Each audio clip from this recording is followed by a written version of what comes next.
In 1437, the Emperor of Byzantium got on a ship and sailed to Italy to beg, not diplomatically, as an equal seeking alliance. He traveled city to city, Venice, Ferrara, Florence, asking Western rulers to send armies before it was too late. This was John VI Palaiologos, ruler of what was still technically called the Roman Empire. And what makes this moment so striking is not that an emperor had to ask for help. Emperors ask for help. What makes it striking is the scale of what had already been lost. By 1437, the Byzantine Empire, once the wealthiest, most sophisticated Christian civilization on earth, had been reduced to a single city.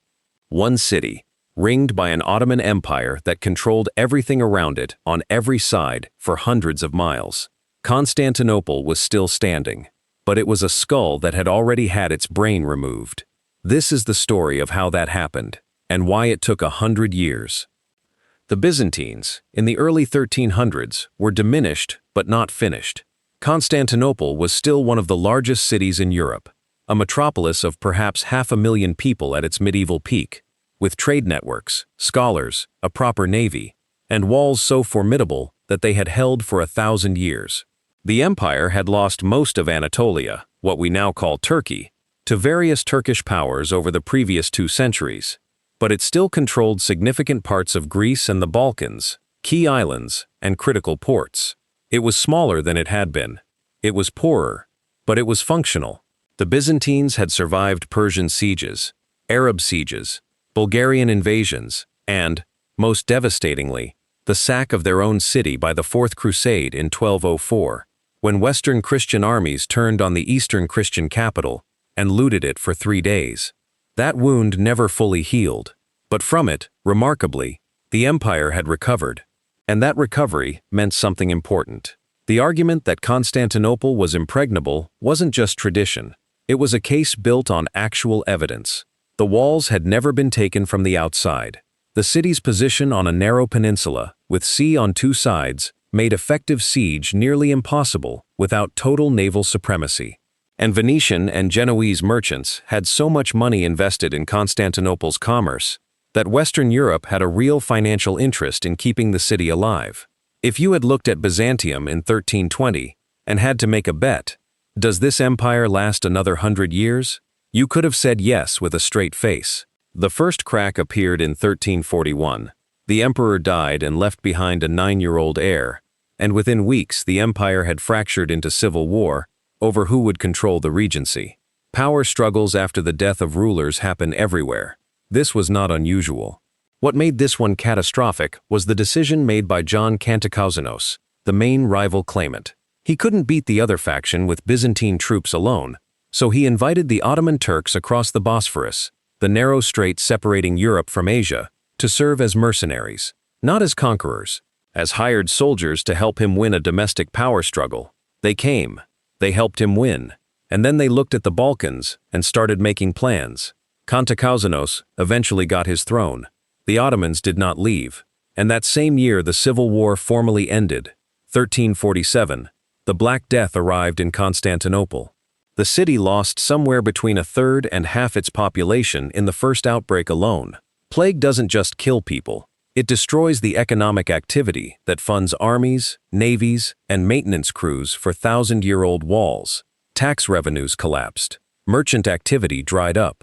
The Byzantine state, already operating on the thinnest possible margins, suddenly couldn't pay for basic government functions. A ruinous civil war and a catastrophic pandemic, arriving within 6 years of each other, compressed what might have been a slow decline into something much faster. By 1354, the Ottomans had seized Gallipoli, their first permanent foothold in Europe, without serious resistance. Within 2 decades, Ottoman armies were operating deep into the Balkans, and Byzantium, the empire that had once held the line between East and West, was watching from behind its walls, structurally incapable of reversing what was happening. The next 5 decades are where this story becomes genuinely complicated, because Byzantium didn't just passively collapse, it kept making bets that almost worked. In 1371, a coalition of Serbian and Macedonian lords tried to push back against Ottoman expansion and was destroyed at the Battle of Maritsa. After that, Emperor John V Palaiologos formally acknowledged Ottoman suzerainty, which is a diplomatic way of saying he accepted that he was technically the Sultan's subject. He agreed to send Byzantine soldiers to fight in Ottoman campaigns. He agreed to pay tribute. He watched the Ottomans methodically reduce the Balkans around him, while negotiating for his own city's survival with the tools of a hostage, not an emperor. Then, in 1389, the Battle of Kosovo destroyed the Serbian coalition, the last serious military power in the Balkans capable of meaningful resistance. After that, Constantinople was functionally encircled. The Ottomans controlled the land approaches, the trade routes, and the surrounding countryside. The city was an island of independence inside an Ottoman sea. What's genuinely fascinating is what happened next. Rather than surrender, the Byzantines made a series of calculated gambles, each built on one correct insight. The Ottomans were powerful, but they also had enemies. If Byzantium could engineer the right external shock, it might buy enough time to matter. Manuel II, who became emperor in 1391, was perhaps the sharpest mind among the final rulers. A man who understood clearly what he had and didn't have. He couldn't fight the Ottomans directly. No army, no money, not enough territory, but he could maneuver, delay, negotiate, and wait. He held off the First Ottoman Siege, which ran from 1394 to 1402, 8 years of blockade, through a combination of fortification and diplomatic patience. And then something extraordinary happened. Timur, also known as Tamerlane, the Central Asian conqueror whose campaigns had already dismantled empires across Persia and Central Asia, invaded Anatolia from the east and crushed the Ottoman army at the Battle of Ankara in 1402. The Ottoman Sultan was captured in battle. The Ottoman state fractured into rival successor factions. Constantinople was saved, not through Byzantine strength, through the fortunate arrival of a more terrifying power that happened to want the same territory. Manuel II wrote letters in which his relief is palpable. He thought the worst might be over. It wasn't. Within 2 decades, the Ottomans had reunified, absorbed Timur's legacy, and returned. The second siege came in 1422. Again, the city held. Barely. But each siege left the population more depleted, the treasury more empty, the defenses more patched than repaired. By the 1430s, John VI had exhausted military options and was left with the one remaining card: travel to Western Europe, agree to end the centuries-old theological split between the Catholic and Orthodox churches, and hope the Pope would call a crusade. It was a genuine offer with real concessions. The Union of Florence was signed in 1439. It was also rejected inside Constantinople by a population that, as the historian Doukas records, said they would rather see the Turkish turban in their city than the Latin mitre. Western military assistance never materialized in sufficient force. The last serious crusade attempt, in 1444, was crushed at the Battle of Varna. After that, there were no more bets to make. In 1451, a 21-year-old named Mehmed II became Sultan of the Ottoman Empire. He had held the position briefly as a teenager, and during that period the Byzantine court had quietly funded his rivals to keep the Ottomans distracted. Mehmed remembered.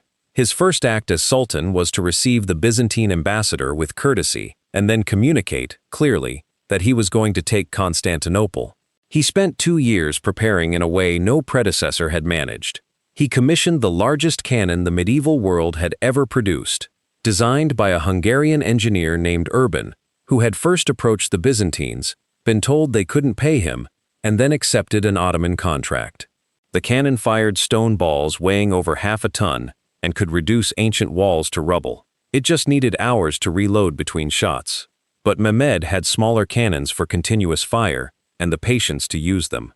The siege began on April 2, 1453. Constantine XI, the last emperor, a man who reportedly refused multiple offers to escape by sea, saying he would die with his city, had approximately 7,000 defenders for walls that needed 70,000 to fully man. He had skilled Italian mercenaries from Genoa under a commander named Giovanni Giustiniani, who held the land walls with genuine competence for nearly 2 months. He had the Great Chain stretched across the Golden Horn Harbor, blocking Ottoman ships. He had the walls, which held even under sustained cannon fire better than anyone expected, for 53 days.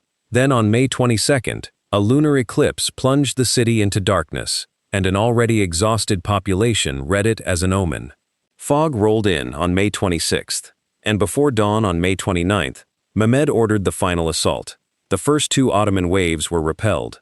Then Giustiniani was wounded, badly enough to request evacuation from the wall, and his departure opened a gap in the defenses at the worst possible moment. Ottoman soldiers found a small gate called the Kirka Porta that had been left unlocked in the chaos, and poured through. Constantine XI rode into the breach and disappeared. His body was never conclusively identified. By mid-morning, Constantinople, the capital of the Roman Empire for over 1100 years, had fallen.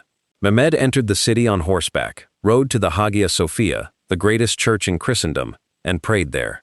The sack that followed lasted 3 days. Mehmed had promised his soldiers plunder, and they collected it. Thousands of civilians were killed or enslaved. Libraries looted. Artworks that had survived the Crusader sack, the plague, and a century of siege were dispersed in an afternoon. But then Mehmed did something that surprised almost everyone. He stopped the destruction, declared the city his capital, and set about repopulating it. He wanted to be not just the Sultan of the Ottomans, but the Emperor of Rome, and he understood that you cannot be the Emperor of Rome if you burn Rome to the ground. He brought in Greeks, Armenians, Jews, and Turks. He protected the Greek Orthodox Church, appointed a new patriarch, and guaranteed Christians the right to practice their religion. He needed a functional multi-ethnic empire, not a ruin. The scholars who fled Constantinople before and during the fall carried Greek manuscripts, classical texts that Western Europe had largely forgotten, to Florence and Venice. That flow of ancient learning arriving in Italy through the 1450s and 1460s is widely recognized as one of the significant catalysts of the Renaissance. The fall of Constantinople did not just end one civilization. The energy it released helped ignite another. Moscow declared itself the Third Rome, the true inheritor of Orthodox Christian civilization. The double-headed eagle of Byzantium became the symbol of the Russian state. Ivan the Great married the niece of the last Byzantine emperor. The empire ended. Its image and idea dispersed across history like seeds.